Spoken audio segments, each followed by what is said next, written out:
Kemudian di hadis Abu Sa'id Al-Khudri radhiyallahu an qala kunna nazuru qiyam Rasulillah sallallahu alaihi wasallam fi dzuhri wal asr.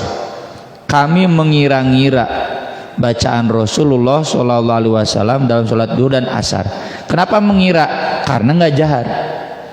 Ini jadi dalil bahwa zuhur asar itu tidak jahar. Lamun jahar mada puguh maca surat naun. Fahazarna qiyamau fi raq'atainil ulayaini minadz-dzuhri qadra alif lam mim tanzil. Kami mengira 2 rakaat pertama Nabi sholat seukuran alif lam mim tanzil surat as-sajdah 3 halaman, sarokaat 3 halaman, sarokaat 3 halaman gitu Pak.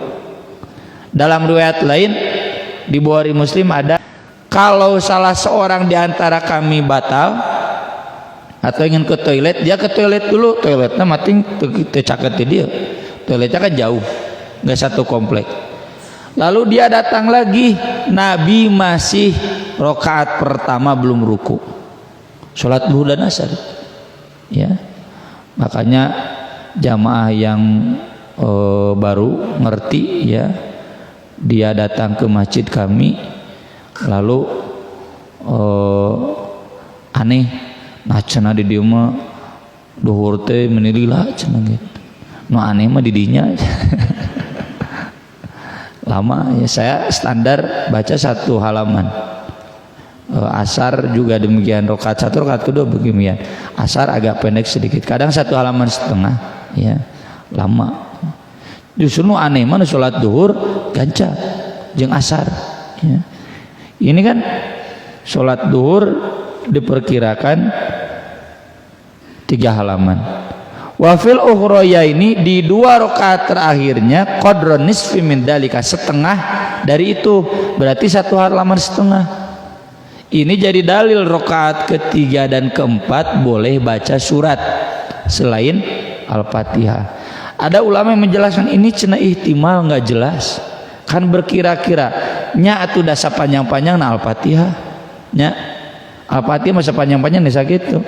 Ini karena Nabi lama berdirinya berarti ada lebih dari Al-Fatihah.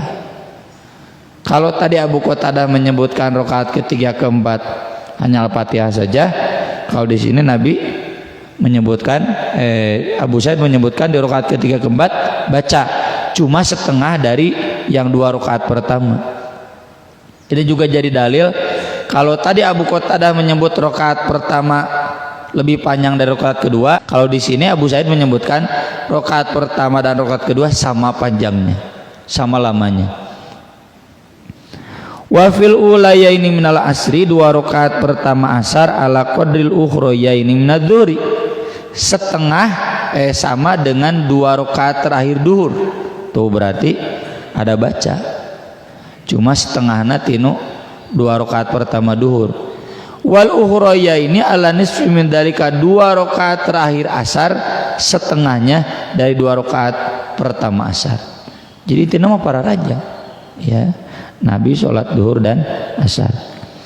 Dalam riwayat lain kata Sulaiman bin Yasar, ada seseorang ini namanya Amr bin Salamah memanjangkan 2 rakaat duhur, meringankan asar, lalu membaca dalam sholat maghrib mufassal yang pendek. Mufassal itu surat yang ayatnya dipenggal-penggal dari mulai Al-Ahqaf sampai juz Amal, 5 juz terakhir.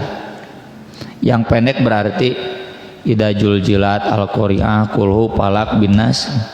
Tah eta sholat maghrib nya. Sholat isya biwasati yang pertengahannya. Ada kan nanti di hadis sholat berjamaah Muad bin Jabal ngimaman sholat isya Al-Baqarah jeung An-Nisa, panteng teuing kata Nabi, mana kamu kenapa nggak baca walaili idza yaghsha, idza samaun fatarat, idza samaus syaqqat. Eta standar sholat isya. Kemudian wa fi subhi bitiwalihi, sholat subuh surat yang panjang. Surat yang panjang itu bukan berarti harus mufassal saja. Nabi pernah baca surat Al-Mu'minun sampai ayat tentang ayahsabuna annama numiddum bi min mali wa bani nusari'u lahum fil khairat bal la yash'urun.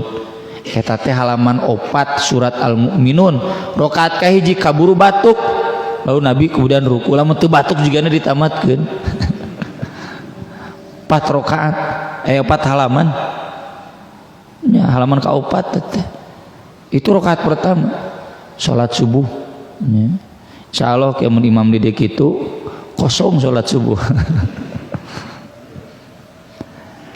Lalu kata Abu Hurairah, aku tidak pernah sholat di belakang imam siapapun yang lebih mirip dengan Rasulullah dibanding imam ini, karena yang jadi imam itu harus imam umat, gubernur. Ini kan gubernur Madinah yang sholat. Abu Hurairah najar ulama hadis tarang imaman di Masjid Jami, yang imaman itu imam gubernur mun ayeuna kuda Ridwan Kamilnya. Kemudian hadis berikutnya dari Jubair bin Mut'im, aku pernah mendengar Rasulullah SAW membaca dalam surat maghrib At-Tur. At-Tur itu 2 halaman setengah surat ke-52. Artinya boleh dalam sholat maghrib baca surat yang pendek, boleh baca surat yang panjang. Abu Bakar pernah mengimami sholat maghrib sampai selesainya menjelang adzan isya. Sampai diprotes, kumacan mau kabur adzan isya? Baik, masuk adzan isya pun nggak apa-apa. Jadi maksud telat sholat itu telat ngemimitiana. Kalau mimitiana awal waktu sampai bacanya panjang sampai menjelang sholat isya nggak apa-apa, silakan. Kemudian dalam sholat subuh di hari Jumat ada keterangan Rasulullah pernah membaca Alif Lam Mim Tanzil As-Sajdah 3 halaman. Rakaat keduanya hal ata alal insan. Sabar halaman ieu? 2 halaman lahnya dibulutkeun.